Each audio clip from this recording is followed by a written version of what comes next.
Oke, selamat pagi, selamat siang, selamat sore, dan selamat petang. Assalamualaikum warahmatullahi wabarakatuh. Alhamdulillahirrahmanirrahim, pada kesempatan ini kita bisa ketemu untuk perkuliahan atau untuk membahas materi tentang kecerdasan bisnis atau business intelligence.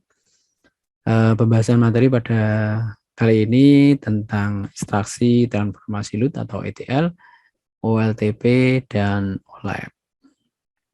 Kognitivitas ini akan saya berikan ketika perkuliahan biasanya kita lakukan secara offline. Biasanya akan saya minta sebutkan 3 komponen utama BI atau Business Intelligence atau kecerdasan bisnis. Apa kemarin ya. Kemudian yang dimaksud data internal, berikan contohnya. Data apa saja yang kemarin sudah kita bahas juga. Ya, kalau di perguruan tinggi ya mungkin data mahasiswa, data nilai, data mata kuliah, dosen, dan sebagainya. Kemudian data eksternal, kemarin sudah saya jelaskan juga apa saja data eksternal itu ya, diantaranya nilai tukar rupiah, kemudian KIS, dan lain sebagainya. Kemudian yang dimaksud dengan data warehouse dan data mart. Apa itu data warehouse, apa itu data mart ya. Kalau data warehouse itu lebih kepada gudang datanya atau tempat penyimpanan data, sedangkan data mart itu lebih kepada data yang sudah dikumpulkan secara spesifik yang bisa digunakan untuk penggunanya.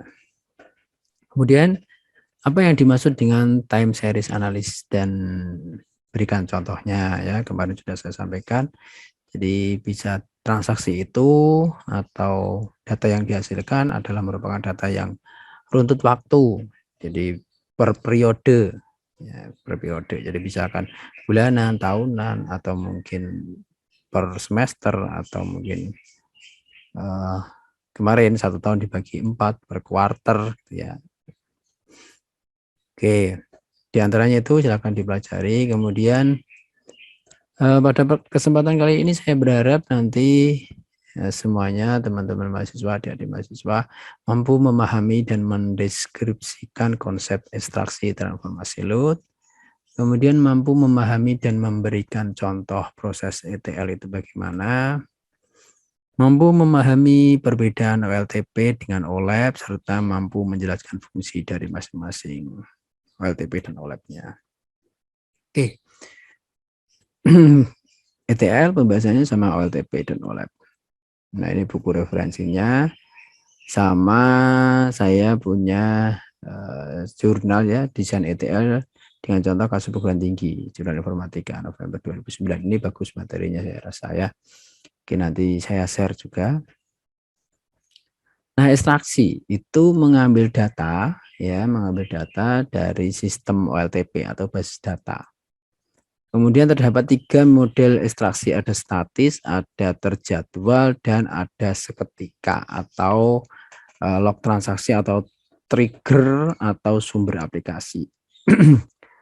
Kalau statis itu umumnya dilakukan pada saat pemuatan data awal ya, dan dilakukan pada saat sistem OLTP tidak berjalan. Jadi misalkan prosesnya ketika sistem berhenti gitu ya, misalkan sudah selesai transaksi, toko tutup, kemudian diambil datanya, itu contohnya statis.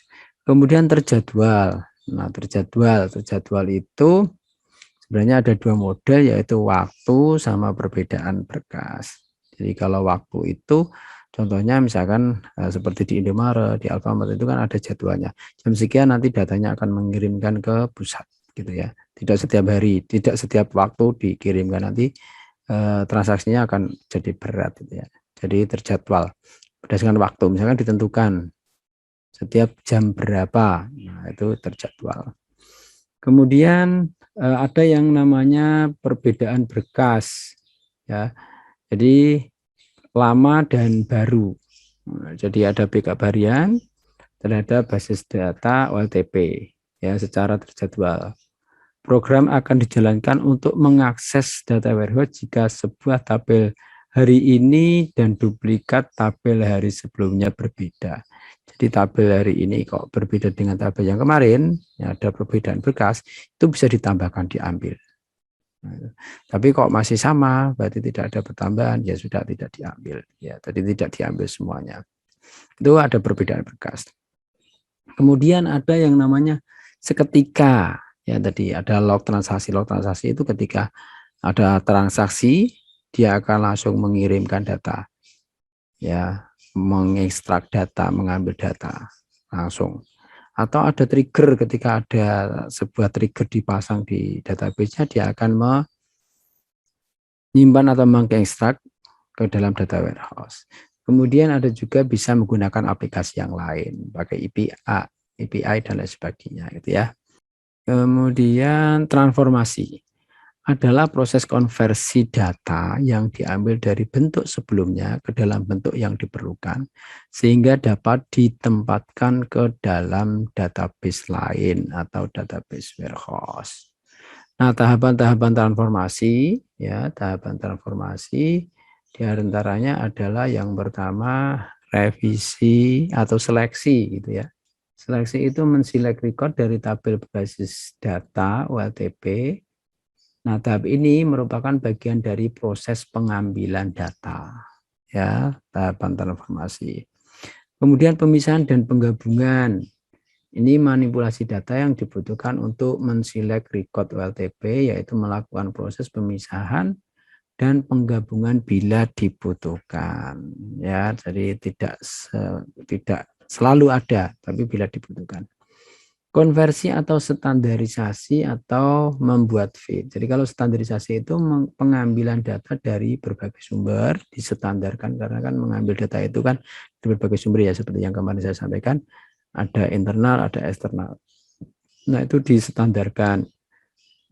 Kemudian membuat file dapat digunakan data warehouse dan dipahami oleh pengguna. Jadi membuat file yang bisa digunakan untuk keperluan data warehouse. Jadi membuat file baru, misalkan dari berbagai file jadikan satu file. Kemudian ringkasan. Data yang terlalu detail tidak selalu dibutuhkan pada data warehouse. Oleh karena itu perlu diringkas, ya, berdasarkan kebutuhan data warehouse. Jadi ini pun tidak selalu harus dilakukan, tetapi setidaknya kita bisa menggunakan metode ringkasan ini. Kemudian pengayaan. Pengayaan ini menggunakan sebuah atau beberapa file untuk membuat hasil data yang terbaik pada data warehouse. Jadi prinsip ini merupakan pengembangan dari kumpulan sebuah atau beberapa file dari berbagai record yang menghasilkan sebuah file untuk data warehouse. Atau sebaliknya, ya. Jadi dari satu file kemudian jadi banyak file. Itu juga sama, pengayaan boleh. Kemudian tipe transformasi yang ini nanti dijadikan tugas, dengan tugas, ya. Nah, ini bisa dipahami. Yang pertama adalah revisi format, yaitu merubah tipe data dan panjang file agar dapat distandarkan dan disesuaikan dengan standar struktur penyimpanan data warehouse. Formatnya yang mungkin tidak sama disamakan dari berbagai data. Penghilangan pengkodean file. Jadi pengkodean field itu harus dihilangkan agar mudah dimengerti. Jadi contohnya misalkan jenis kelamin itu 1, laki-laki, 2, perempuan atau wanita. Nah, itu bisa diganti namanya. Jadi tidak pakai kode, langsung namanya. Kalau 1, 2 nanti konversinya ke tabel, ya nanti harus ada konversi lagi. Nah, gitu. Jadi lebih baik siap untuk dihidangkan, ya, siap untuk dimakan. Jadi tinggal namanya langsung diganti itu. Kemudian menghitung dan menghasilkan nilai. Menghitung dan menghasilkan nilai rata-rata ini juga dibutuhkan. Kalau misalkan untuk jumlahnya atau rata-ratanya berapa, kalau misalkan diperlukan boleh disampaikan di situ. Memecah file, ya, dibutuhkan agar data warehouse mudah dipelihara dan dimengerti pengguna. Contohnya misalkan nama itu dipisah, ada nama depan, ada nama belakang, dan lain sebagainya, nama keluarga, atau dan lain sebagainya. Kemudian penggabungan informasi. Bukan kebalikan dari memecah field, tapi menggabungkan dari beberapa macam sumber data. Jadi dari sumber data internal dan eksternal mungkin digabungkan. Nah, digabungkan ya. Itu jadi misalkan dari 2 tabel atau banyak tabel digabungkan jadi satu. Field-nya pada field yang tertentu, misalkan. Kemudian konversi kumpulan karakter. Jika data berasal dari sumber yang berbeda, arsitekturnya kan juga berbeda ya. Jadi dari perangkat keras atau sistem operasi yang berbeda. Jadi contohnya misalkan mengkonversi dari kode ASCII, kemudian dari biner atau mungkin heksadesimal dan sebagainya. Dikonversikan ke dalam misalkan ke dalam desimal dan sebagainya. Selanjutnya konversi unit pengukuran atau unit pengukuran digunakan untuk perusahaan yang mempunyai cabang di luar negeri misalkan, kan kemarin sudah saya sampaikan unit pengukuran itu kan ada panjang itu ada sentimeter, ada meter, ada kilometer, ada yard, ada kaki dan lain sebagainya. Itu kan dikonversikan ke dalam satu saja. Kemudian misalkan satuan suhu misalkan ada yang pakai Kelvin, ada yang pakai Celsius dan sebagainya. Itu juga bisa digunakan untuk dikonversikan di sini. Konversi tanggal dan jam. Nah, ini menggunakan format tanggal dan jam yang satu dan standar. Jadi tanggal itu kan ada formatnya DD, MM, ZZ misalkan ya. Ada yang MM, ZZ, DD, ada dan sebagainya. Ada yang cuman M, ZZ-nya 2, ada yang ZZ-nya 4. Nah, ini distandarkan semuanya. Ya, dijadikan standar. Menjumlah transaksi, ya, menjumlah transaksi di dalam melakukan penjumlahan transaksi ini bisa dari berbagai transaksi dijadikan satu. Atau dari satu transaksi dijumlah. Nah, ini menjumlah transaksi. Kemudian restrukturisasi kunci. Jadi hindarkan pembuatan kunci yang mempunyai arti membingungkan. Ubah beberapa kunci ke kunci yang bersifat umum.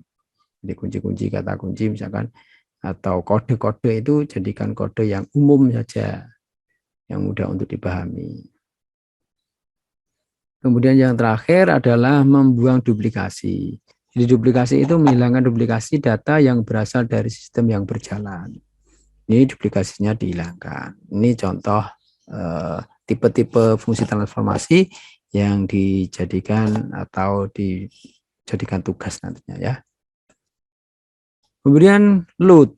Ya, load itu proses menulis data ke dalam database target, yaitu data warehouse. Ya, di dalam load ini terdapat 4 model loading.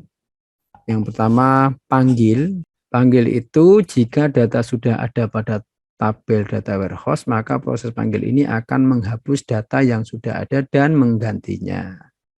Jika data belum ada, maka proses ini akan mengisi tabel di data warehouse. Itu panggil. Kemudian tambah. Jika data sudah ada pada data warehouse, maka proses tambah ini akan menambah data dan ada kemungkinan terdapat duplikat record. Dan jika dikehendaki kemungkinan duplikat record ditolak. Ya, jadi menambahkan. Tetapi kalau sudah ada dan duplikat ya ditolak. Tetapi ada yang berbeda nanti dimasukkan. Kemudian destructive model. Jika kunci record datang cocok dengan kunci record yang ada, maka akan merubah record yang ada, dan jika record yang datang adalah record baru, maka akan menambahkan record baru. Ini destructive model. Ya. Jadi modelnya jika kunci atau kata kuncinya itu atau ID-nya itu yang datang itu kok sama, maka akan merubah record yang sudah ada. Tapi jika baru, maka akan ditambahkan. Kemudian ada yang namanya constructive model. Constructive model itu jika kunci record yang datang cocok dengan kunci record yang ada, maka akan menambah record baru dan menandai record baru tersebut sebagai penghubung ke record lama yang cocok dengan record yang akan datang. Nah, kalau konstruktif ini modelnya seperti itu. Jadi dia ditandai gitu ya. Oh, jadi ketika ada record yang sudah ada akan tetap ditambahkan, tetapi ditandai bahwa ini record yang baru. Nah, ini proses ETL kalau secara visual digambarkan, jadi mengambil data dulu di capture gitu ya, mengambil data, memilih data yang sesuai dari operasional data, sistem data ke dalam data warehouse. Jadi ada statis tadi, kemudian ada incremental extract atau mengambil data yang tadi sudah saya jelaskan tadi ya. Kemudian scrap atau pembersihan atau dengan AI atau AI gitu ya, teknologi untuk mengupgrade data. Jadi ini bisa digunakan untuk karena menghilangkan yang error. Ada penulisan yang salah, ada error data penggunaan tanggal, kemudian fieldnya tidak sesuai, ya alamatnya tidak sesuai, datanya kosong, ada duplikat, data yang tidak konsisten, itu bisa dibetulkan di sini. Ini sebenarnya juga ada teorinya, ada ilmunya tersendiri di sini. Decoding, reformatting, conversion, timestamping yang kemarin yang tadi sudah saya jelaskan ya, membuat kunci baru, menggabungkan, deteksi error dan lain sebagainya. Kemudian transformasi tadi juga sudah saya jelaskan, kalau di sini disampaikan ada selecting, joining, aggregation gitu ya tadi. Jadi ada pembagian atau dipartisi-partisi, kemudian ada digabungkan, ada penjumlahan juga. Kalau yang levelnya di field, yaitu ada dari satu field ke satu field yang lain, dari banyak field ke satu field atau sebaliknya. Nanti akan saya contohkan. Kemudian load itu proses mengisi atau menulis data ke dalam data warehouse atau enterprise data warehouse. Ya, jadi ada beberapa mode sudah saya jelaskan sama dengan yang ada di depan tadi. Ini juga sama ya, data transformasi itu merubah ya data dari format data operasional ke dalam data enterprise, format enterprise atau data warehouse. Nah, data transformasi ini tadi sama dengan yang sebelumnya tadi ya, sudah saya gambarkan tadi. Kalau ada level record, level function, kemudian field level function, dan kompleks transformasi. Tadi sudah saya sampaikan ya, ada levelnya masing-masing. Nah, di sini tadi ada selecting, joining, normalization, aggregation gitu ya. Ada single field, from one field to one field, kemudian from many field to one field, or atau sebaliknya ya, dari banyak field ke satu field atau dari satu field ke banyak field. Sudah saya jelaskan tadi. Ini contohnya ya, contohnya dari satu ke satu yang paling atas. Ini kuncinya satu ke satu. Oke ya, dari satu ke satu. Oke, ini bisa dijadikan contoh nanti di tugasnya tadi. Ini tugasnya yang akan dikerjakan itu. Satu record ke record yang lain. Ya, di dalam transformasi berarti bisa cuma dari satu tabel atau satu field. Ya, satu record. Ya, boleh. Nah, itu kemudian ada yang ini tadi ya, dari Fahrenheit kemudian ditransformasi atau dirubah ke dalam Celsius. Nah, tadi saya jelaskan juga. Kemudian ada pengkodean. Nah, ini kodenya. Kode negara gitu misalkan ya. Kemudian nanti ketika kodenya AL, nanti dia sesuai dengan namanya ini. Berubahnya ke sini. Nah, ini pengkodean. Ya, ada algoritma transformation, menggunakan formula, menggunakan tabel lookup. Kemudian ini ya, ini dari satu, contohnya masih dari satu tabel, Tapi kalian nanti boleh ketika contohnya tugasnya boleh misalkan mengambil lebih dari satu tabel. Ya, ini satu tabel. Nah, ini contohnya ya. Ini dari banyak sumber atau dari banyak field ke satu field. Jadi dari nama pekerja sama teleponnya digabungkan jadi satu, dirubah jadi ID-nya ID pekerjanya. Kemudian yang bawahnya dari satu ke banyak. Misalkan produk kodenya itu ternyata di dalam produk kode itu ada nama mereknya dan ada produk nama produknya. Itu dijadikan dua atau sebaliknya ya, atau sebaliknya. OLTP atau Online Transaction Processing atau sering disebut dengan OLTP adalah sistem yang berorientasi proses yang memproses suatu transaksi secara langsung melalui komputer yang berhubungan atau terhubung dalam jaringan. Jadi ini proses database ya, proses database yang terhubung dalam satu jaringan. Misalkan di ada atau di supermarket di supermarket itu ya. Itu kan database-nya terhubung dari berbagai komputer dalam satu jaringan. Itu bisa disebut online transaction processing. Kemudian kalau online analytical processing itu merupakan bagian dari BI atau business intelligence yang berguna untuk menyediakan laporan analisis seperti penjualan, marketing, business process management, budgeting, forecasting, keuangan dan sebagainya. Jadi kalau online analytical processing ini modelnya sudah multidimensi seperti yang saya contohkan kemarin, yang mengizinkan query analisis yang kompleks dengan kecepatan eksekusi yang tinggi. Kalau ini sudah mulai bisa digunakan ya. Data ini sudah OLTP ini sudah OLAP ya, mohon maaf, OLAP ini sudah mulai di analytical ya, bisa di analitik ya, datanya sama dari situ tetapi sudah digabungkan, mungkin sudah melalui proses ETL tadi ya. Jadi kesimpulannya dari sebuah data yang terkumpul atau terbentuk di dalam sebuah transaksi di online transaction processing maupun di sebuah transaksi yang tidak online mungkin ya, transaksi single komputer mungkin dari berbagai sumber, kemarin dari data internal dan data eksternal itu perlu dilakukan proses transformasi ya.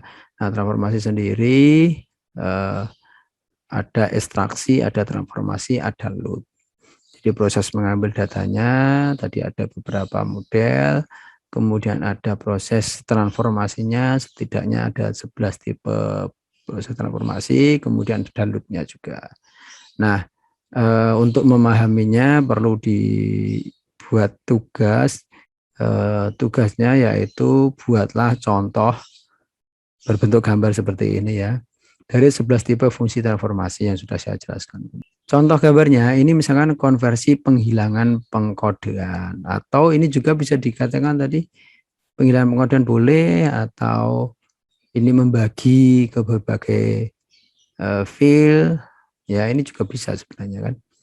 Jadi kalau dari ini itu kan NIM itu bisa dipecah, jadi ternyata 2011 itu tahun masuknya, 5 itu fakultasnya, 3 itu program studinya, dan 107 itu nomor urut atau nomor absensi.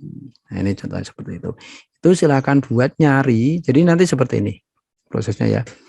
Bisa jadi ininya dari dua field, atau mungkin dari 3 field, atau dari beberapa field ya, dijadikan satu, atau ini dari banyak feed jadi satu, atau dari satu feed seperti ini dijadikan banyak feed. Nah, ini monggo, atau dari satu feed ke feed yang lain.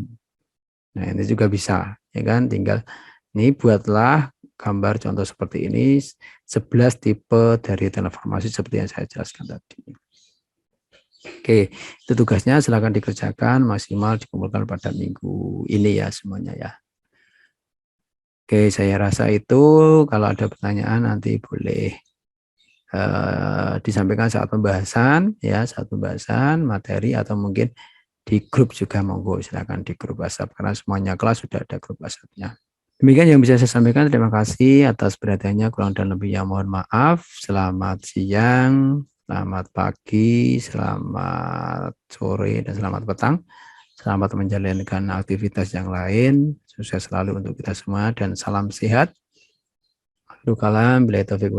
Assalamualaikum warahmatullahi wabarakatuh.